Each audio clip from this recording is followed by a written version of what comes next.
আচ্ছা, তোমাকে যদি জিজ্ঞেস করা হয় জিরান কোন পার্টস অফ স্পিচ, পার্টিসিপল কোন পার্টস অফ স্পিচ, অথবা জিরান এবং পার্টিসিপলের মধ্যে পার্থক্য কি?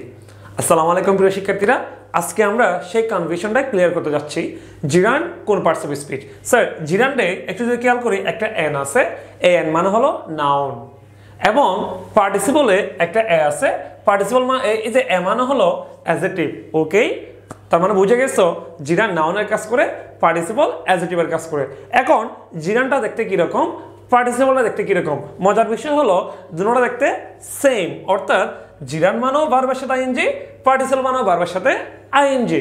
কিন্তু ঝামেলা কোন জায়গায়? ঝামেলা হলো যেহেতু দুটোটা দেখতে সেম, তাহলে আমি কোনটাকে জিরান বলবো, কোনটাকে পার্টিসিপল বলবো। চলো দেখে নিয়ে যাক খুব সহজে কিভাবে কোনটা জিরান কোনটা পার্টিসিপল ফাইন্ড আউট করি। দেখো, এই জায়গাটা দেখতে পাচ্ছ walking is a good habit, ভার্বের সাথে আইএনজি আছে। আমি এখন তোমাকে এমন একটি চমৎকার ট্রিক্স শিখাবো যেটা দিয়ে তুমি খুব easily gerund participle find out করতে পারবা। চলো সেটা কি? আমি যদি একটু বলি ওয়াকিং এর জায়গায় ইট বসাবো, ওয়াকিং যেখানে আছে ভার্বের সাথে আইএনজি যেখানে আছে সেখানে কি বসাবো? ইট। ইট বসানো হয়ে গেল, দেন আমি বাক্যটা একটু পড়া ট্রাই করব। It is a good habit. এখন দেখো বাক্যটা কিন্তু মিলে গেছে, ইট দিয়ে বাক্যটা মিলে গেছে।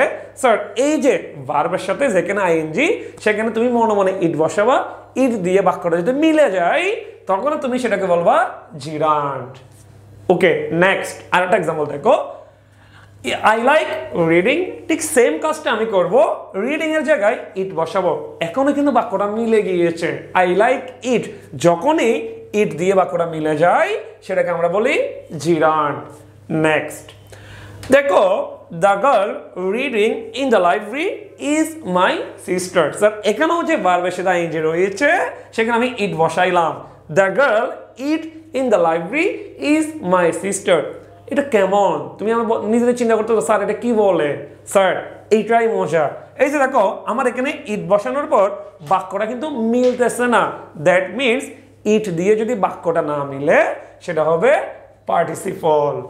নেক্সট, আ ওয়ার্কিং ডগ সেলডম বাইটস। এখানেও ঠিক সেম, তুমি দেখতে পাচ্ছ আইএনজি আছে। সো তুমি এখন কি করবে? এই যে ওয়ার্কিং এর জায়গায় কি বসাও? ইট বসাও। তাহলে তোমার বাক্যটা কি দাঁড়াচ্ছে দেখো তো, আ ইট ডগ সেলডম বাইটস। ঠিক সেম আগের এক্সপ্রেশন। স্যার, এটা কেমন? এটা দেখতে এরকম কেন? এই যে ইট দিয়ে কিন্তু এটাও কি বাক্যটা মিলে না। স্যার, যখনই ভার্বের সাথে আইএনজির জায়গায় ইট বসানোর উপর বাক্যটা মিলে না তখন সেটা হয়ে যায় পার্টিসিপল। আর যখনই ভার্বের সাথে আইএনজি বসানোর পর বাক্যটা মিলে যায় তখন সেটা হচ্ছে কি জিরান। তো আমরা যেটা করছি, তোমাদের জন্য দুটা কোয়েশ্চেন নিয়ে আসছি। এই কোয়েশ্চেনগুলো তোমরা আমাদের কমেন্ট বক্সে জানাবা। একটা কোয়েশ্চেন হলো walking is a good habit, যেটা অলরেডি আমি তোমাকে প্র্যাকটিসের মধ্যে দেখাইছি, এবং সেটা কোন পার্টস অফ স্পিচ বা জিরান নাকি পার্টিসিপল তুমি জানো। কিন্তু পরবর্তী কোয়েশ্চেনটা কোথায় আসছে দেখো, এটা আসছে তোমার রাজশাহী ইউনিভার্সিটিতে। এই কোয়েশ্চেনটা আমি তোমাদের জন্য রেখে দিলাম, এটা তোমরা আমাদের কমেন্ট বক্সে জানাবা। সো আশা করি ভিডিওটা তোমাদের অনেক কাজে লাগবে। তোমরা সবাই বন্ধু বান্ধবকে মেনশন করে দিও, শেয়ার করতে কিন্তু ভুলবা না। আসসালামু আলাইকুম।